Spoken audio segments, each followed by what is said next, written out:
Bismillah Rahman Rahim. Assalamu alaikum. I am Dr. Munawar Hussain. You are watching Diplomatic and Current Affairs. Today, Dan has published a very important news, and it has given a very important story at its front page, and that is Kabul's claim of denying militant safe haven called into question in the United Nations Security Council. There are three important lines which are mentioned on the front page. Number one, that senior Taliban members increasingly view TTP as a liability, others remain supportive. It means there is a division within the ranks of Taliban on the issue of TTP. Secondly, report says that closure of border with Pakistan and stoppage of trade with Pakistan because Pakistan provided corridor facilities. Kabul is bearing $100 million per day, which is a huge cost for Kabul. We know that economic condition of Kabul is not a good condition. Thirdly, this report also says that Al-Qaeda has blended itself with TTP, which is a very, very serious development as far as region is concerned, and regional countries can't ignore it. I have a number of questions. I believe that these are very important questions to be answered. Actually, I prepared these questions for Pakistan's TV, but unfortunately, because my link was down, so therefore I could not have a session with them. The first question is how much it is damaging for Kabul as far as this report is concerned. I believe that this is very, very damaging for Kabul as far as Kabul's credibility is concerned. But I would say also it is also damaging for India as well, because India at this moment have a nexus with Kabul, and even Israel has a nexus with India, and India has a nexus with Kabul. So this is actually a question mark on the credibility of Kabul, Delhi, and Jerusalem because of number of reasons. Number one, Kabul pledged under Doha Agreement 2020 that they would not allow their land to be used as a threat against any regional neighboring states. So they have violated their promise, and it is the pattern in their behavior that they do not fulfill their promises, and they are allowing terrorist outfits to be operative there. Except Daesh, they have not taken a serious action against any terror outfits which are 20 in number mentioned by the report of the United Nations Security Council. Secondly, it loses the credibility of Taliban regime that they can govern Afghanistan, and their claim that they can control every part, every inch of Afghanistan. If they are controlling Afghanistan, then why they are failed to control the behavior on how these terror outfits, which are objected by the regional countries, including China, Russia, Central Asia, Iran, and Pakistan, how they are able to operate in Afghanistan. Thirdly, it indicates that Taliban regime has become a source of instability in the region and beyond because Al-Qaeda and Daesh is there, which is the source of instability in Central Asia. And this was the same Al-Qaeda that tried to have a serious terror attack on America, and because of which 9/11 occurred there. And then Daesh, I mean, everybody knows that the role of Daesh, especially in the Middle Eastern countries, and how they try to establish their empire in Syria, in Iraq, and other parts of the Middle Eastern countries. Fourthly, it also proves that Taliban regime is not acting like a responsible state. Rather, still they are acting like a terror outfit. They are still acting like a guerrilla outfit, and they are still behaving like a terrorist organization or a religious organization. They don't have a responsible behavior to have a very decently behave or interact with the neighboring countries. Second important question is report also gave an assessment. Can Taliban realistically dismantle TTP network? I believe that Taliban have capacity and capability to dismantle the TTP. But there is a problem of will, number one. They don't have a will to dismantle TTP. Why? Because of ideological affinity. The ideology, the interpretation of Islam that Taliban has, the similar interpretation is shared by the TTP leadership and their members. So number one. Number two, they believe that TTP is their asset. And if any foreign country in future going to attack Afghanistan, this TTP would help Taliban in fighting against those foreign country if they are going to attack Afghanistan. So this is taken as their asset. And thirdly, there is a behavioral trend in Taliban. And that behavioral trend suggests that Taliban, number one, they are ignorant that how serious this condition is. And they ignored the similar situation before 9/11. When 9/11 occurred in New York and Washington, D.C., America demanded to hand over Osama bin Laden, but they refused. They refused because they were ignorant regarding the seriousness of the situation, one. And number two, their arrogance. Arrogance is one of the prominent feature of the Taliban's. So they are ignorant and they are arrogant because of the power politics at the global level and power politics at the regional level, because some of the actors of international communities are always available to support them and to back them. Thirdly, they don't have organizational unity, because some of the Taliban leaders, they believe that TTP is a liability. Other believe that no, TTP is their asset. And moreover, there is a division within the ranks of Taliban and one group to come into power against another group. For instance, Mullah Akhundzada, he is Taliban, he is leading the Taliban current de facto regime. However, Mullah Yaqub, who is the son of the late Mullah Umar, wants to have a throne in Kabul. So this unity. And fourthly, Taliban leadership also is failed to control their lower cadre, because lower cadre, they have affiliation and they have friendship and even relationship with these members of Al Qaeda and TTP. And fourthly, these terrorist organizations are also considered as a source of funding, because Afghanistan's economy is a warlord economy. And Taliban regime currently, they understand that these terror outfits, they are the source of funding. And some of the countries, they are supporting their operational cost.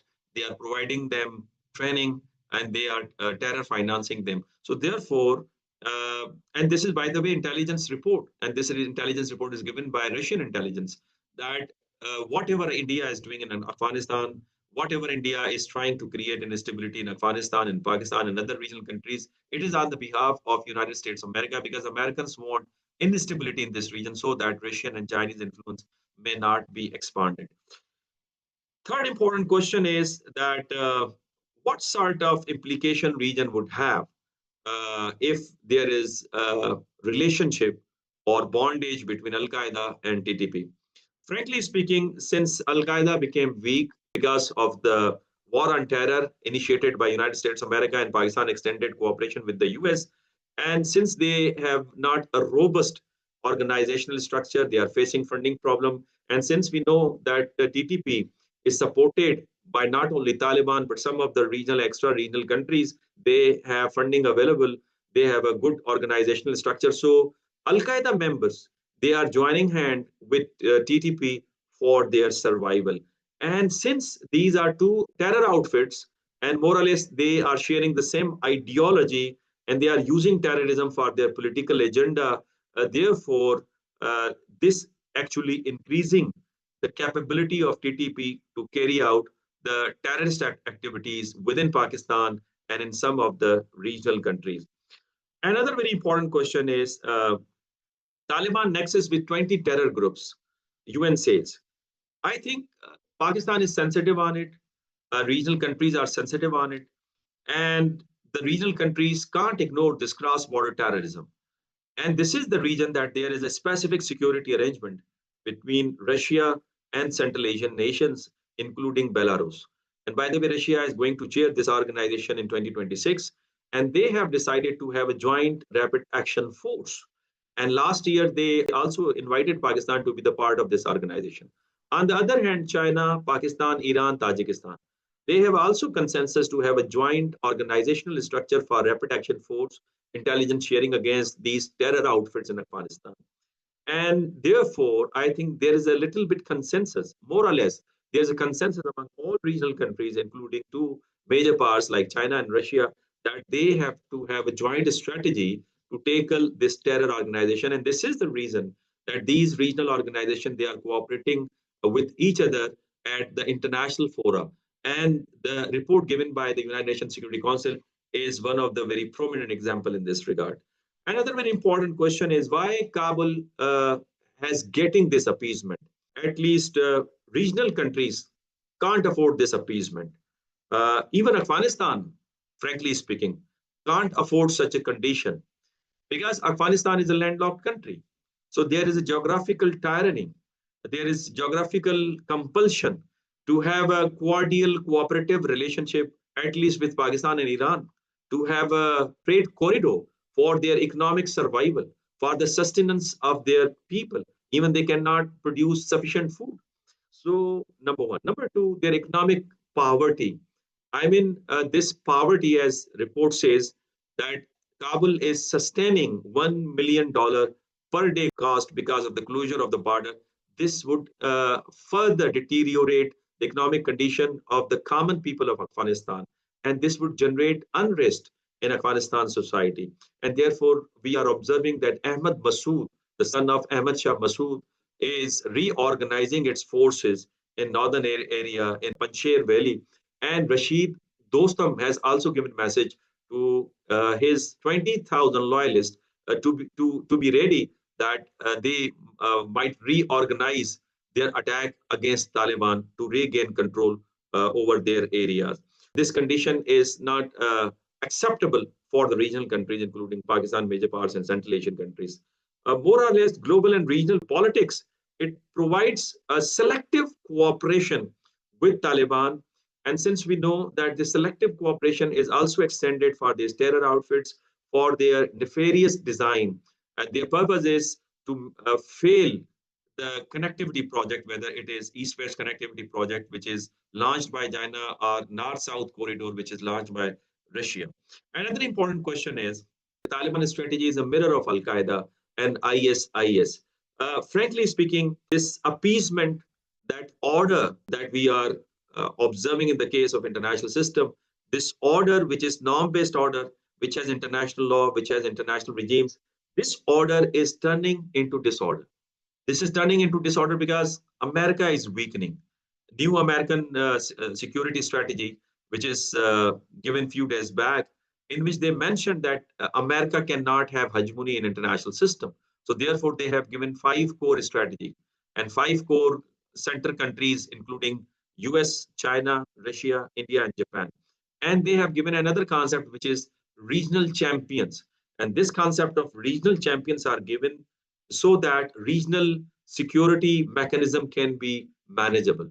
So I think number one, that the existing order is weakening because of the weakening of the United States of America. Second, the international forums, which are very important instrument of current international order, they are not performing well.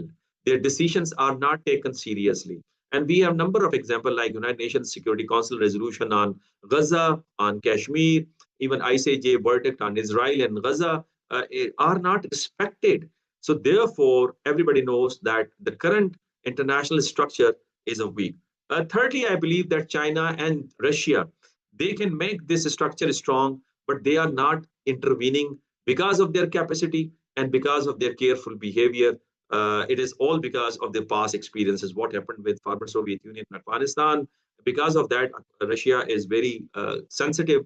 And China is also very careful because Chinese purpose is to sustain their economic growth at least for more 10 years. So therefore, they are very cautious and they are very selective as far as their response is concerned regarding such issues. I don't say that they are not serious regarding the condition in Afghanistan because their interests are hurt because of these terror outfits, but they are very cautious, they are very careful, and they are very selective in their approach.